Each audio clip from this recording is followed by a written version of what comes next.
C'est parti.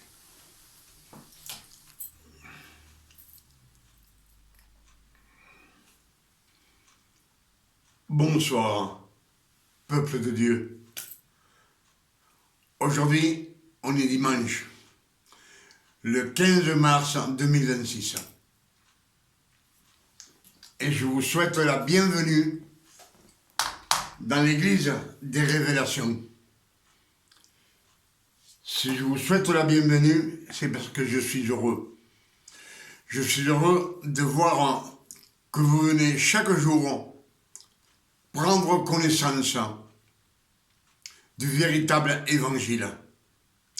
Le véritable évangile que le Père éternel nous envoie dans cette année 2026 chaque jour. C'est pour cela que je vous dis souvent que dans cette année 2026, le Père éternel nous a ouvert les portes du ciel afin que nous reçussions les nouvelles révélations que le Père éternel nous donne peu à peu chaque jour de notre vie. Amen. Pour cela, je vous salue au nom de notre Père éternel. Et je vous salue au nom de notre Sauveur, Emmanuel le Christ, notre Sauveur, notre Seigneur, celui que le monde entier appelle de nos jours Jésus le Christ. Comme je vous l'ai expliqué beaucoup de fois, Jésus, c'est un prénom latin. Le Christ veut dire l'élu, celui que le Père éternel a choisi. Le Père éternel, il a oint le Fils de Marie, le premier élu d'entre ses frères. Amen. Et c'est ce que nous allons méditer ce soir sur la personne du Fils de Marie, Emmanuel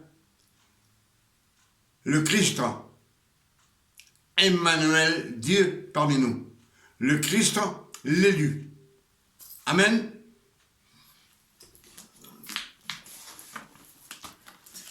Toute la lecture et tous les versets qu'on va méditer ce soir viennent des Saintes Écritures. Alors je vous demande de les mémoriser afin que vous aussi, vous les prêchiez au monde entier. Le monde entier a besoin de savoir la vérité, le véritable évangile, sans aucun mélange. Le véritable évangile, c'est la vérité. Amen, c'est d'être correct avec tout le monde.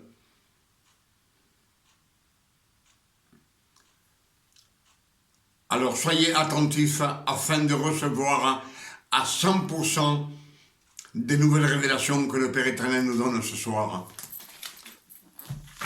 Ce qu'on va méditer ce soir, c'est sur la personne du Fils de Marie, un homme de chair et de sang comme vous et moi. On nous a prêché très souvent que le Fils de Marie, celui qu'on appelle Jésus, c'était Dieu. Le Fils de Dieu, c'était. Aujourd'hui, il est Fils de Dieu.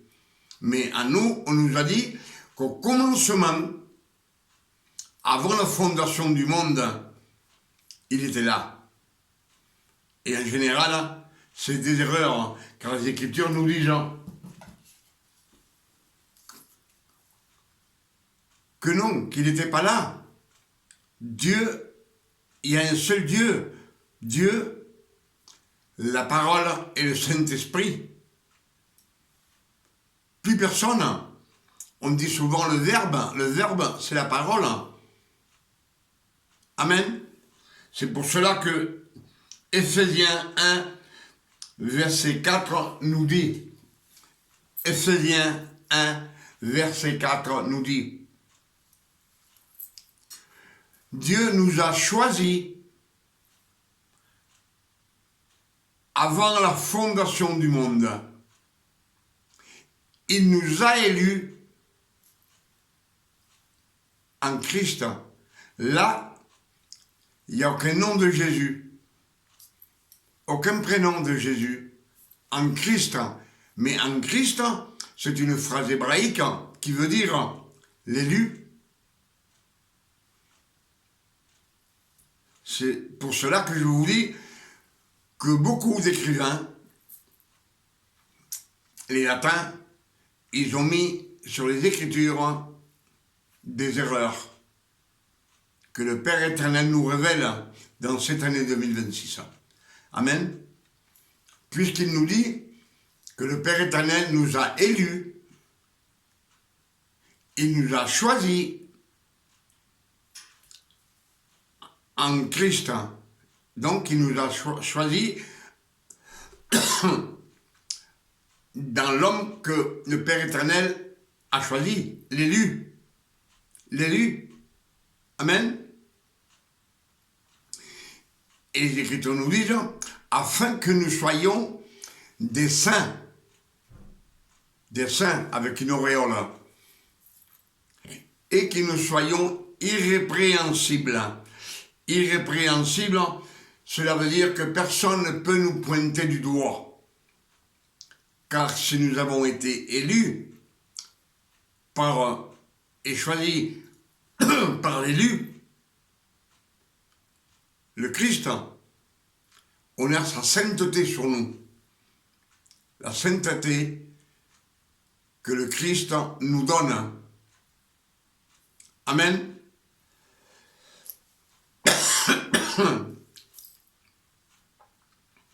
C'est pour cela que ce soir,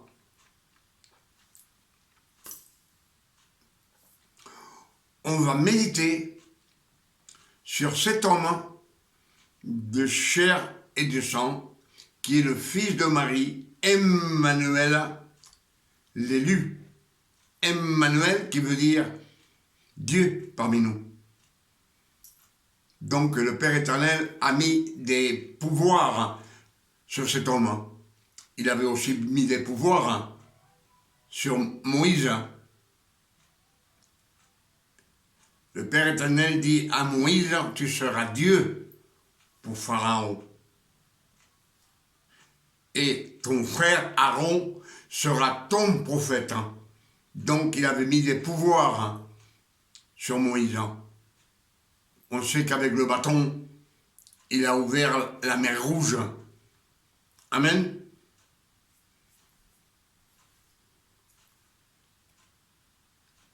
Mais revenons à ce que nous dit le Père éternel. Ésaïe 49, verset 6. Ésaïe 49, verset 6.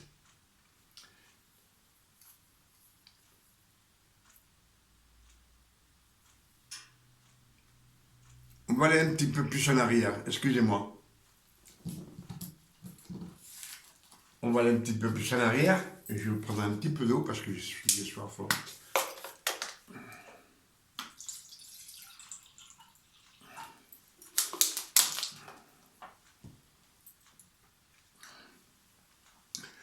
À votre santé.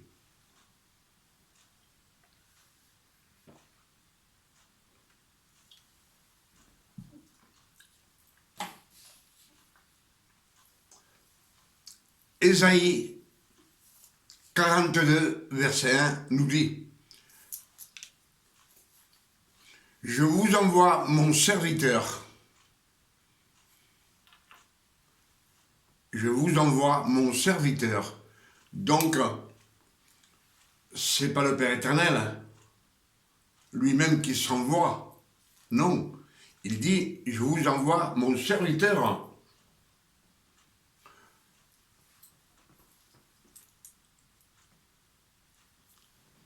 Amen. Il nous envoie un serviteur pour nous servir, à nous. Mon élu, il l'a choisi. en qui j'ai mis mon esprit. Amen. Il nous dit, et lui, il annoncera la justice au monde entier. Amen.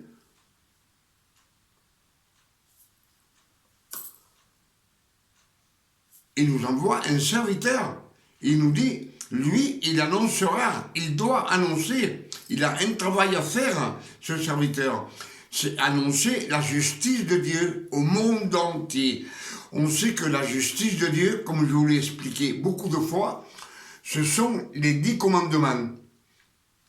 Que de nos jours,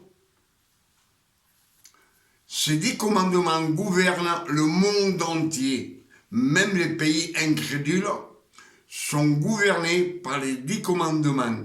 Même s'ils ne croient pas en Dieu, ni en Christ, mais ils sont gouvernés par ces 10 commandements. Tu ne tueras point, tu ne voleras point, tu ne feras pas de faux témoignages, tu ne transgresseras pas aucune transgression. On sait que dans la nation qu'on vit, si on fait une transgression par rapport à la loi, on nous condamne, on est sanctionné, on nous amène vers les tribunaux, soit on nous met en prison, c'est un gros délit, beaucoup d'années en prison. Dans d'autres nations, on nous tue, on tue. Celui qui a tué, il est tué. La condamnation à mort existe encore, comme en Russie, ou dans les pays de l'Orient. Amen. Donc, que le Père éternel nous a envoyé un ouvrier, un serviteur, comme il s'est servi de Moïse, de Aaron et de beaucoup d'hommes et beaucoup de femmes dans l'Ancien Testament. Amen. Il nous dit qu'il annoncera la justice de Dieu au monde entier. Amen. Je pense que vous arrivez à comprendre ce que je suis en train de vous dire. Ce n'est pas Dieu qui est venu sur la terre. Le Père éternel s'est servi d'un homme de chair et de sang, comme vous et moi. C'est pour cela que Ésaïe 49, verset 6, Ésaïe 49, verset 6 nous dit, c'est le Père éternel qui parle à l'élu. Amen. Et Dieu lui dit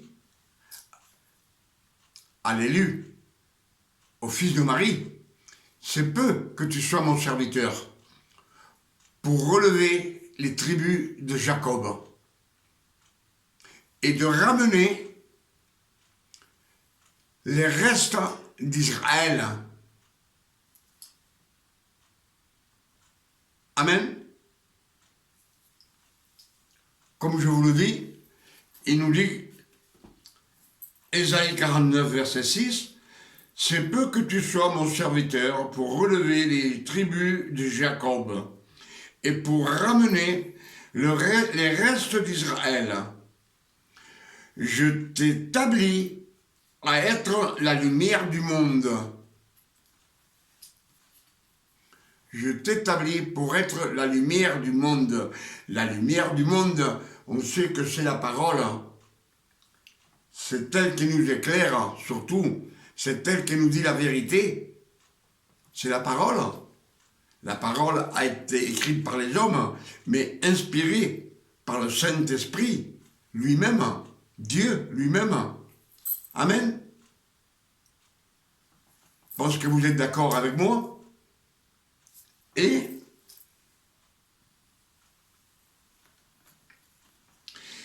Ésaïe 7, verset 14 nous dit, Dieu lui-même, il nous enverra un signe.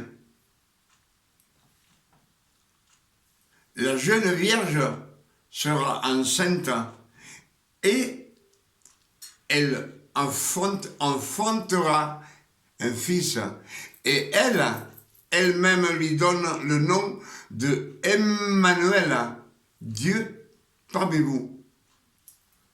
Dieu parmi nous. C'est le Père éternel qui parle. C'est lui qui fait prophétiser Ésaïe. Et nous dit, il nous enverra un signe. Et on sait que Ésaïe, c'est 600 années avant que l'élu naisse, le fils de Marie. 600 années avant. Amen.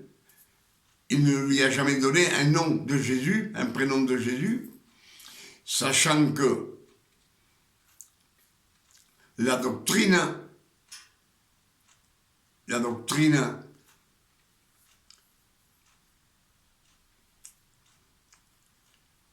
des Romains, latine, les latins, c'est une fausse doctrine. Amen. Donc, qui nous dit bien, Ésaïe 7, verset 14, Dieu lui-même nous enverra un signe. Lui, il nous enverra un signe. Dieu, le Père éternel. Il nous dit que la jeune vierge sera enceinte. Elle enfantera un fils. Et elle lui donnera, elle-même lui donne le nom de Emmanuel. Dieu parmi nous. Et cet enfant se nourrira de crème et de miel jusqu'à ce qu'il rejette le mal et qu'il choisisse le bien. Et c'est ce que le serviteur, le fils de Marie, a fait. Depuis sa naissance jusqu'à 30 ans, il a accompli toute la loi, les 613 commandements que le Père éternel avait donnés à Moïse.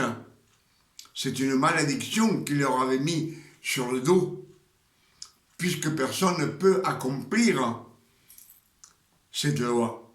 Même les 10 commandements, personne ne peut les accomplir. Pour cela, le Père éternel nous a mis l'esprit de son Fils dans nos cœurs. Et le monde entier connaît le bien et le mal. Amen. Mais personne ne peut accomplir les 10 commandements non plus. On respecte, beaucoup de chrétiens respectent les plus gros péchés, comme le meurtre, le vol, le faux témoignage, mais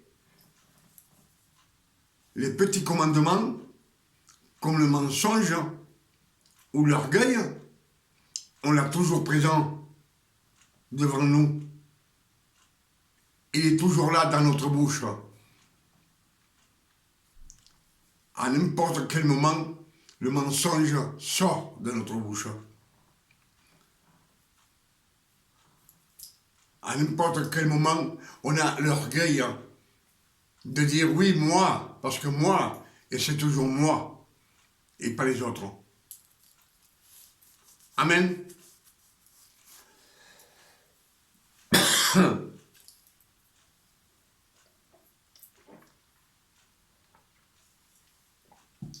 Pour cela que je vous dis que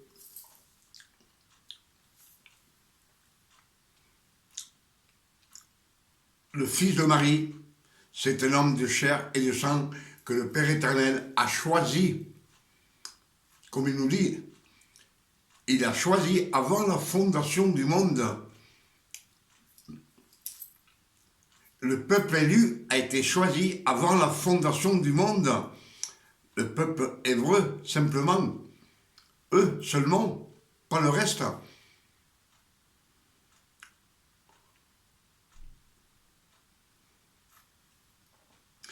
Si souvent je vous dis que on nous a appris que nous sommes tous fils de Dieu, c'est une erreur.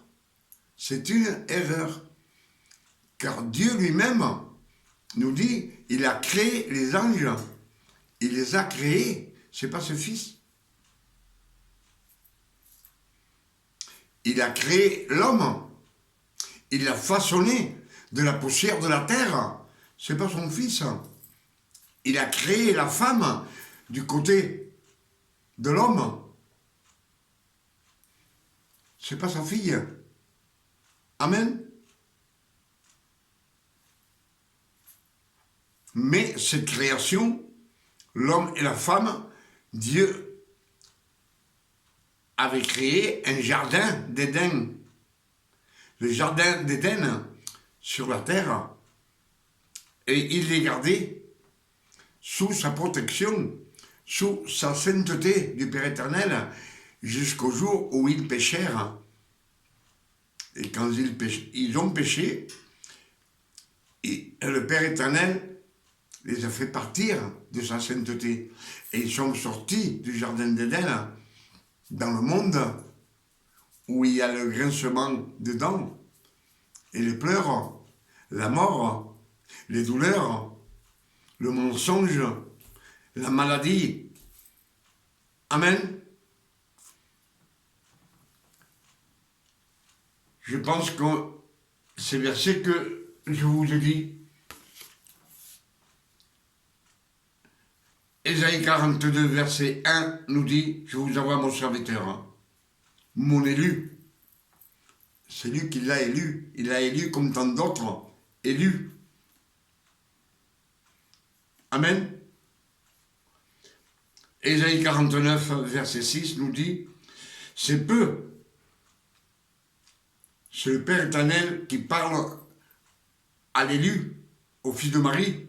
C'est peu que tu sois mon serviteur pour relever les tribus de Jacob et pour ramener les restes d'Israël. Je t'établis à être la lumière du monde. Je t'établis à être la lumière du monde. Amen. C'est la parole. La lumière du monde. Amen. Et Ésaïe 7, verset 14 nous dit, Dieu lui-même enverra un signe. La jeune vierge sera enceinte, elle enfantera un fils et elle lui donnera le nom de Emmanuel, sachant que c'est le Père éternel qui fait prophétiser à Ésaïe. Et comme je vous ai dit, Ésaïe, c'est 600 années avant que le Christ naisse. Donc, celui qui lui a donné le nom de Emmanuel, son serviteur, c'est le Père éternel. C'est personne d'autre. On a beau dire ce qu'on veut, ce qu'on a entendu, ce qu'on nous a prêché, mais ce que nous a prêché, c'est pas écrit dans les Écritures, dans les Saintes Écritures. Et les Saintes Écritures, c'est la vérité. C'est la seule vérité. Ce sont les révélations. Amen.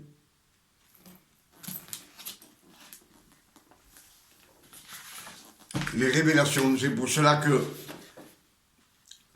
1 Timothée 4, verset 16 nous dit « Veille sur toi-même, veille sur toi-même. » C'est-à-dire ta façon de te conduire, ta façon de parler, ta façon de ton orgueil, de ton mensonge, veille sur toi-même. Et veille sur ton enseignance. Notre enseignance, c'est ce qu'on entend dire à droite ou à gauche. Ça, on le mémorise très facilement et après on le prêche. Si je vous ai dit l'autre jour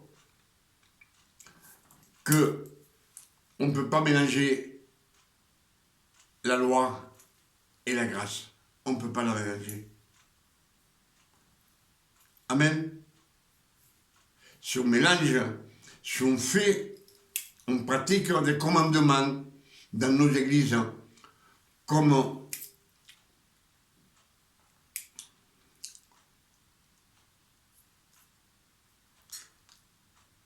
baptiser quelqu'un dans la rivière, c'était dans la loi. Amen.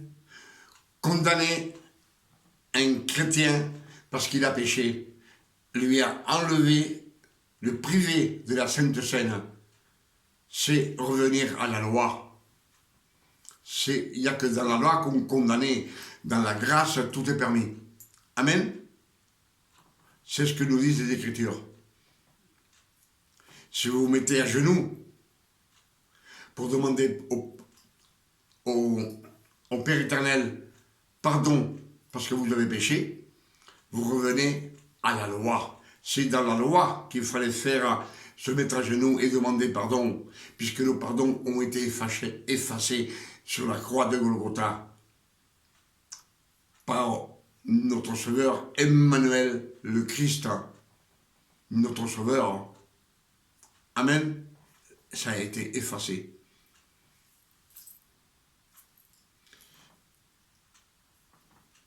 Si pour demander quelque chose au Père éternel, il vous faut rester 2-3 jours sans manger, c'était dans la loi aussi. Les fils de Dieu, ils ne jeûnent pas.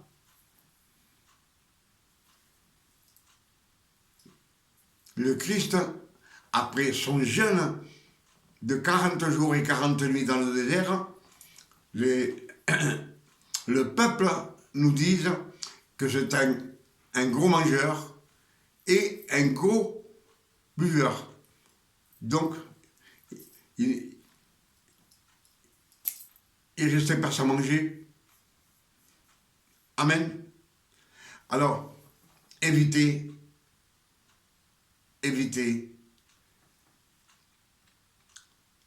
de faire le mélange. Le mélange, on ne peut pas mélanger. On ne peut pas être dans... C'est comme si les pharisiens de nos jours, qui suivent les 613 commandements, prendraient le vin et le vin. Le vin, le pain et le vin, la Sainte Seine. Ça ne leur servirait à rien. Et c'est ce que nous disent les Écritures. Si on est né de nouveau, la loi, tout ce qui est les commandements de la loi, il faut les jeter. Amen. Il ne faut pas faire aucun commandement qui nous oblige à nous mettre à genoux, à jeûner, à demander pardon à genoux, à nous baigner dans une rivière. Le Père éternel n'a pas besoin de ça. Le Père éternel, il est correct. Demande et tu recevras. Cherche, tu vas trouver. Frappe et on va t'ouvrir. Matthieu 7, verset 7. Amen. Pour toutes ces révélations que le Père éternel nous a données ce soir, dans cette année 2026, je dis merci, Père éternel, car je suis reconnaissant de tout ce bien que tu nous donnes à tes fils, afin que nous les prêchions au monde entier, parce que le monde entier a besoin de savoir la vérité, de se rapprocher sur le chemin qui mène à la gloire du Père éternel, et qu'on puisse avoir la vie éternelle avec le Père éternel pour toute l'éternité. Amen. C'est ce que je demande au Père éternel, au nom de notre Sauveur, Emmanuel, le Christ, notre Sauveur. Amen. Et je demande aussi au Père éternel, au nom de notre Seigneur, Emmanuel le Christ, notre Sauveur, qu'il nous donne une nuit de repos, de tranquillité, de paix, de santé, comme le Père éternel donne à ses fils, à tous ceux qui sont nés de nouveau, à tous ceux qui ont été adoptés comme fils. Donc, si on a été adopté, on n'est pas fils légitime, mais par adoption. L'adoption, c'est quand on décide de prendre quelque chose et l'adopter pour nous. Amen. Demain, on sera le 16 mars 2026. Et je vous invite à venir demain, parce que le Père éternel va nous donner beaucoup de révélations. Chaque jour, dans cette année 2026, comme je vous le dis très souvent, il nous a ouvert les portes du ciel afin que nous reçussions les nouvelles révélations qu'on doit prêcher au monde entier afin qu'il s'approche de Dieu vivant et qu'ils puissent avoir la vie éternelle, le monde entier. Amen. Que Dieu vous garde et qu'il vous bénisse et qu'il vous donne beaucoup de révélations quand vous lisez les Saintes Écritures.